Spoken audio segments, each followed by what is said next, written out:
Welcome to the Near Memo, a weekly conversation about search, social, and commerce. What happened, why it matters, and the implications for local. Well, so let's move on to the final item today. And Mike, you've been doing a series of pieces on Near Media about reviews and what's happening in the larger review landscape. You talked about Yelp and the decline in Yelp review volume. You had a comparable piece on Google and showing that the trends are similar for Google, even though the corpus is much bigger than Yelp.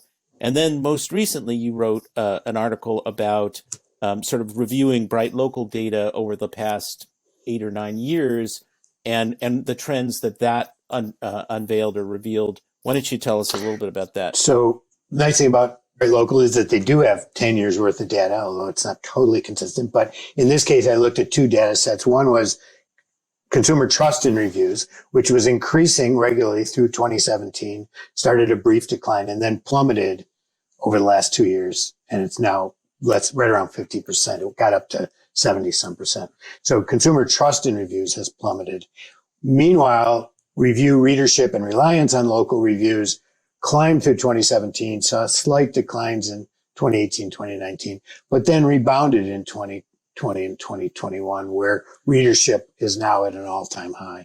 So the question I was asking was, what does this say about reviews, right? That people don't trust them or say they don't trust them, and yet they still rely on them. And I think, I know you have some theories about this, but I think at the end of the day, whatever the reason is, I think it's dramatic. It reflects a change in the review landscape that small businesses have to accept.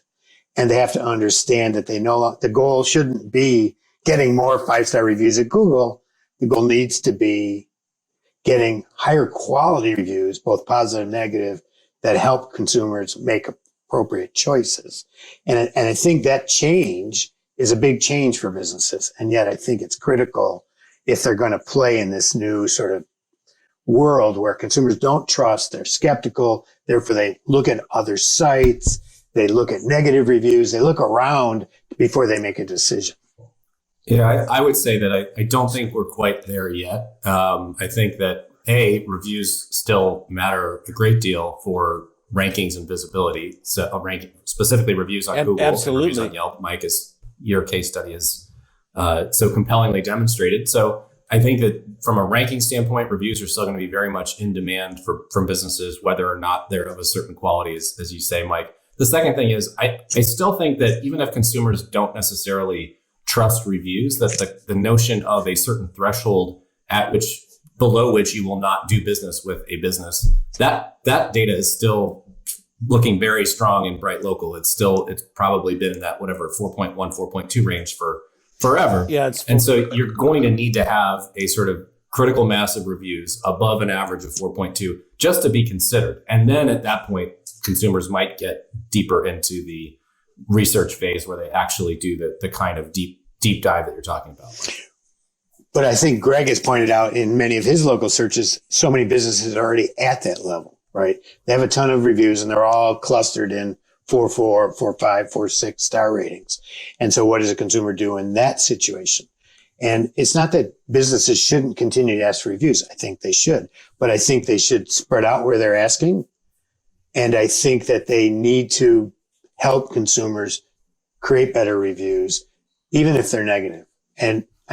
So go ahead. Let me ask you, Mike, how does a business do that? How does a business help a consumer create a better review? Well, I mean, what are the mechanics of that? Right. So, for example, GatherUp, which I originally founded, no longer work there, but they have the ability to insert and personalize a review ask based on a tag that has been applied by the business. And a tag could be what they purchased. So they could easily at GatherUp customize a review ask to specifically ask for the product or service and information about that. So leading the consumer down the path of reviewing the product or service rather than just reviewing the business. As an example, a prompt. Right. And people respond to prompts. They don't know what to review, what to write. They want to write something. You give them a prompt, they write. So, we'd love to hear how your experience with your oil change went, as opposed to, Well, so you know, let me be devil's advocate, okay, here, because on this podcast and elsewhere, we've complained about Yelp's clinging to long form reviews, right? And they've held that out as a indicator of the superiority of their content to Google. And the response to that has been, well, people don't want to write these lengthy reviews, and they're also often on their mobile devices, and they want to just be able to do something quick and express their opinion. Now, doesn't this vindicate Yelp on some level?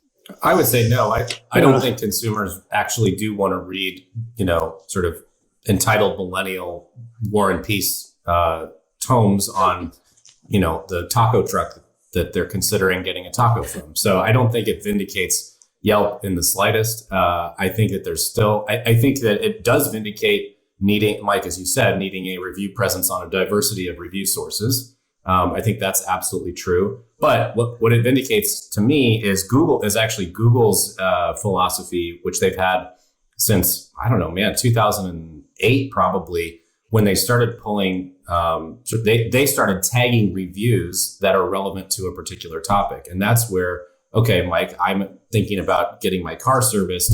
How good are the oil changes at this dealer? That would be very useful to me to click the button in the GBP that says oil change and see only reviews about oil changes. So I think that sort of philosophy of condensing and giving me an at a glance view of the product or service reviews that I'm actually interested in is much more important than, a narrative essay from a person whose opinion I don't take particularly strongly.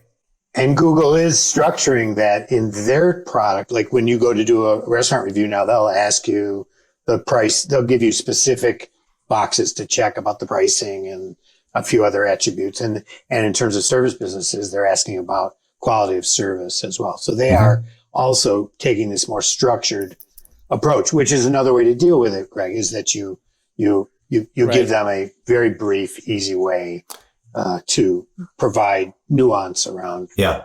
And incidentally, Apple Maps, we should mention, is doing a version of that. And I just happened to leave a review for an Airbnb host, and Airbnb does kind of the same thing. Like, how was the check-in process, communication? They ask you about the specific buying criteria for your stay. And so I think that that's a much better way to go about things. Easier for the consumer to click a button or move a slider than it is to write this, expository. Well, as we sort of approach the end of our episode today, I just want to throw out one sort of final topic, which is kind of a big topic, but nonetheless, I think important to mention.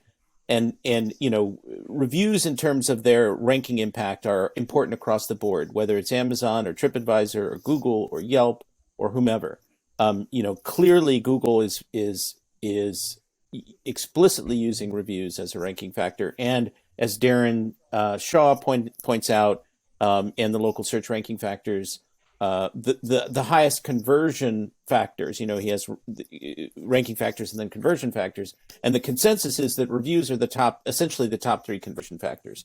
These are the things that drive consumer conversions. So everybody on the SEO side is really convinced of the importance of reviews, and businesses themselves, who at one point had to be convinced about the importance of getting reviews and the value of reviews, now see reviews explicitly as an SEO tool. However, what you're advocating for, Mike, is something more like, what Reputation.com this week released a kind of new product that tries to aggregate a bunch of information together and give people more insights into reviews. And I know you've been an advocate of that kind of using reviews as a business insights tool for a long time.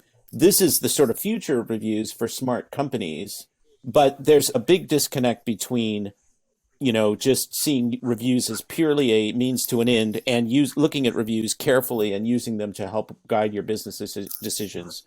And that's a big topic, but it's sort of relevant to this larger. Yeah, I have anything you want to say about faith that I may be dead, but the industry will catch up with me. Mike is the only one who's getting vindicated here. Well, I think it's very challenging for small businesses to take the approach to reviews that that you're advocating, which is look at the content, help make business decisions, gain real insight into your customers' mindset and experience. I think that's very hard for small businesses because they're so focused on, there's just so much complexity in their relationship. And that being said, though, what we saw, before I left Gather Up was that the best small businesses were in fact doing that and had accepted reviews in a more holistic sense and appreciating that. So, I think that what reviews create is an environment in which businesses have to get good or they will fail, right? I mean, we're in that world now, and that's a very, you no longer can hide. And that's the reality of small business. And so those that don't will fail. Well, and reviews provide an incredibly valuable bucket of insights about your business and the customer experience. And you have to sort of internalize that, understand it. All right. So any last words before we adjourn for this week? I can't wait till next April 4th. It's not my favorite day, so I'll say I can't wait for the NCAA tournament and the Masters. This is my favorite week of sports coming up. So, all right. Okay. Everybody have a great weekend, rest of your week. Whenever you're listening to this, remember to subscribe to Near Media, to our newsletter. And we've got some interesting things coming up in the next couple of weeks that we'll let you know about.